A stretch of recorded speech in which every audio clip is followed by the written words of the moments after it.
जब झारखंड भी अध्यक्ष महोदय बिहार के साथ था तो फ्रेट इक्वलाइजेशन था, सारा मिनरल्स झारखंड का पूरे देश में जाता था, लेकिन उसका कोई भी एडवांटेज बिहार को नहीं मिला।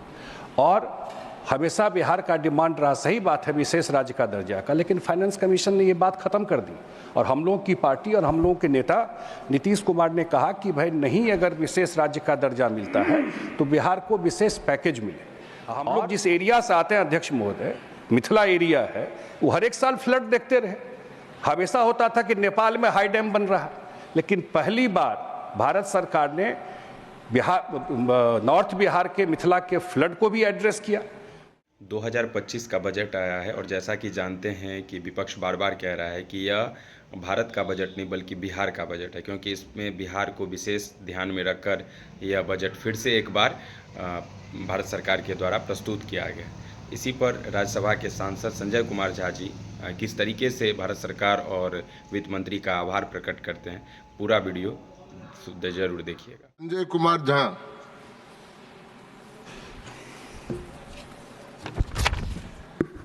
आदरणीय सभापति महोदय, मैं धन्यवाद देता हूं आपको कि इस बजट पे मुझे बोलने का मौका दिया। मैं सिर्फ 2-3 विषय आपके सामने रखना चाहता हूं। एक तो आदरणीय वित्त मंत्री जी ने जो कर में छूट दिया, उससे निश्चित रूप से 1,75,000 करदाताओं को फ़ायदा होगा और 1 लाख करोड़ रुपया उन्होंने छोड़ा है जो लोगों की बचत होगी।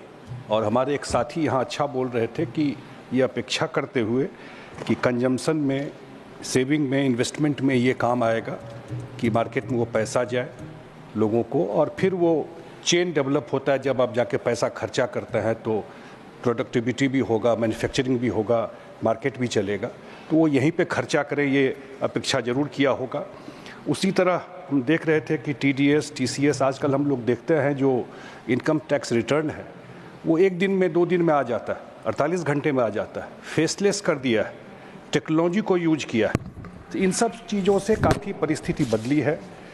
एक क्षेत्र जो हमारे मांझी जी बैठे हुए हैं, इनका MSME में भी बहुत सारे इशूज़ को एड्रेस किया गया है, जिसमें credit access, regulatory simplification, physical and digital infrastructure पर सुधार के लिए काम किया गया है और देश मैन्युफैक्चरिंग हब बने, ग्लोबल मैन्युफैक्चरिंग हब बने, उस पर काम किया गया। एक जो बहुत महत्वपूर्ण बात बजट में है, वो दलहन में आत्मनिर्भरता के लिए 6 साल का मिशन लॉन्च किया गया और अगले 4 साल तक किसानों से दलहन की केंद्रीय खरीद की जाएगी। बिहार जैसे प्रदेश में जहां मौकामा, टाल वगैरह में दलहन की खेती होती है, निश्चित रूप से ये दलहन के उत्पादन बढ़ने से इसका एक लाभ मिलेगा। एक और जो एग्रीकल्चर सेक्टर में किया गया कि जो 100 लो प्रोडक्टिविटी वाले जिला है उसको अडॉप्ट करने का किया गया है, जहां उपज कम होता है, 100 डिस्ट्रिक्ट जो है कि वहाँ क्रॉप डाइवर्सिफिकेशन करके चीज़ों वहाँ प्रोडक्शन बढ़ाने का 100 जिला को चुन करके किया गया है। उसी तरह किसान क्रेडिट कार्ड के लिए 3 लाख से बढ़ाकर 5 लाख किया गया। PM स्वनिधि योजना का नवीकरण, जिसमें कि स्ट्रीट वेंडर्स को 30,000 की सीमा से UPI लिंक्ड क्रेडिट कार्ड और बैंक लोन मिलेगा। जो जिग वर्कर्स हैं, जो ऊबर, ओला, जोमेटो इस सब में काम करते हैं, उनके लिए उनको आयुष्मान, करीब 1 करोड़ उनकी संख्या है, आयुष्मान भारत के तहत और हेल्थ इंश्योरेंस के तहत अन्य सामाजिक सुरक्षा योजनाओं का लाभ मिले, इसका इस बजट में किया गया है। हम लोग देखते हैं कि अभी कोरोना हुआ या यूक्रेन में वॉर हुआ तो कितने सारे स्टूडेंट मेडिकल का वहाँ पढ़ने गए हुए थे। इतना डिमांड है तो वो अगले 1 साल में 10,000 और अगले 5 साल में 75,000 मेडिकल स्टूडेंट के सीटों को बढ़ाने का इस बजट में आया है। उसी तरह जो अर्बन इंफ्रास्ट्रक्चर के लिए जो चैलेंजेज हैं उसके लिए स्पेशल फंड दिया गया है कि जो अर्बन, इस बार तो दिल्ली के चुनाव में हम लोग देख रहे थे किस तरह दिल्ली के कॉलोनियों में रोड, पानी का हाल था, तो उसके लिए जो पूरा देश के लिए दिया गया है। उसी तरह न्यूक्लियर एनर्जी के लिए मुझे लगता है कि सरकार ने 20,000 करोड़ का बजट दिया है। एक बात मैं ये जो जनरल चीज़ें जो बजट में हाईलाइट करने वाली थी, और हम धन्यवाद देना चाहता है कि जिस तरह हमारे साथी बता रहे थे कांग्रेस के भी कि बिहार के साथ हिस्टोरिकली निगलेक्ट बिहार को किया गया। जब झारखंड भी अध्यक्ष महोदय बिहार के साथ था तो फ्रेट इक्वलाइजेशन था, सारा मिनरल्स झारखंड का पूरे देश में जाता था, लेकिन उसका कोई भी एडवांटेज बिहार को नहीं मिला। और हमेशा बिहार का डिमांड रहा, सही बात है, विशेष राज्य का दर्जा का, लेकिन फाइनेंस कमीशन ने ये बात ख़त्म कर दी। और हम लोगों की पार्टी और हम लोगों के नेता नीतीश कुमार ने कहा कि भाई नहीं, अगर विशेष राज्य का दर्जा मिलता है तो बिहार को विशेष पैकेज मिले। और हम धन्यवाद देना चाहते हैं आदरणीय प्रधानमंत्री नरेंद्र मोदी जी को कि पिछले बजट में भी बिहार के फ्लड को उन्होंने एड्रेस किया। कभी एड्रेस नहीं हुआ, कोसी का फ्लड आता रहा। हम लोग जिस एरिया से आते हैं अध्यक्ष महोदय, मिथिला एरिया है, वो हर एक साल फ्लड देखते रहे। हमेशा होता था कि नेपाल में हाई डैम बन रहा, लेकिन पहली बार भारत सरकार ने नॉर्थ बिहार के मिथिला के फ्लड को भी एड्रेस किया। पहली बार जो मखाना की चर्चा आजकल दुनिया में हो रही है, ये मखाना तो प्रोडक्शन हमेशा से होता रहा, लेकिन अब वहाँ जाकर के मखाना बोर्ड बनेगा जिससे कम से कम उसके पैकेजिंग में उपजा वहाँ होता था, पैकेजिंग जाके बेंगलोर में होता था, अब वहाँ पर पैकेजिंग होगा, मार्केट लिंकेज होगा। दरभंगा में एयरपोर्ट है तो वहाँ से पूर्णिया में भी शुरू होने वाला एयरपोर्ट, तो उससे उसका कार्गो वहाँ से जाने का वो होगा, वहाँ की इकोनॉमी में वहाँ लोगों के पॉकेट में पैसा जाएगा। उसी तरह एक जो बड़ा अनाउंसमेंट है, बिहार का लोगों का पूरा दुनिया में बिहार का डायस्पोरा है, और ख़ास करके गल्फ वगैरह में सब लोग रहते हैं। एक इंटरनेशनल फ्लाइट बिहार से नहीं जाता है। और जो वित्त मंत्री जी ने घोषणा किया है 3 ग्रीनफील्ड एयरपोर्ट के लिए, और एक ग्रीनफील्ड एयरपोर्ट जो इंटरनेशनल एयरपोर्ट होगा वो पटना के बगल में होगा।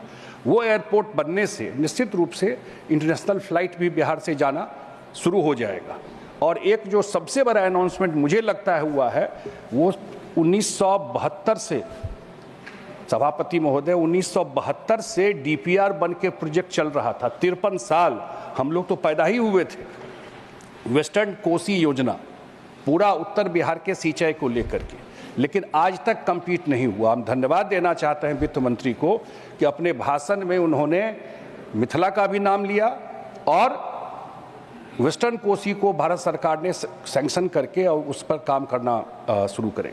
तो मुझे लगता है, और सबसे बड़ी बात, इस बार तो बजट में खुद भी वो मधुबनी पेंटिंग का साड़ी पहन के आई, तो कम से कम उस पेंटिंग से जुड़े हुए पूरे जो मिथिला के लोग हैं देश और दुनिया में हैं, उस सबके लिए एक प्रतिष्ठा की बात हुई कि उन्होंने, वित्त मंत्री जी ने जो अपना बजट पढ़ा उसमें इसका ध्यान रखा। मुझे लगता है बिहार हिस्टोरिकली हमेशा उसको कभी भी फोकस में, रडार में नहीं आया। और नीतीश कुमार जी ने, अभी हम देख रहे थे, 4 एग्रीकल्चर रोड मैप में बिहार में काम हुआ है। अब पूरा कृषि में वहाँ पर रिवोल्यूशन आया है। इतना अभी सब्जी के उत्पादन में 4th स्टेट, 4था नंबर पर देश में बिहार आया है। तो बहुत सारा काम बिहार में पिछले 17, 18, 19 साल में हुआ है। बिहार टेक ऑफ स्टेज में है। जो डेटा यहाँ पढ़ा जा रहा था वो सही है कि ये प्रॉब्लम है, लेकिन ये इतना जो इनहेरिट किए हम लोग कांग्रेस और आरजेडी से, ये भी ध्यान रखना चाहिए कि हम लोग शुरू कहाँ से किए थे, हम लोगों को क्या मिला था बिहार में जब हम लोग सरकार में आए, और कहाँ से कहाँ हम लोग ट्रैवल किए। तो बिहार एक टेक ऑफ स्टेज में है। पहली बार बिहार भी डबल इंजन का मजा ले रहा है, और अगले 5 साल में निश्चित रूप से हम लोगों को लगता है कि जो विशेष ध्यान केंद्र का बिहार के ऊपर है, बिहार भी टॉप 10 स्टेट में आएगा।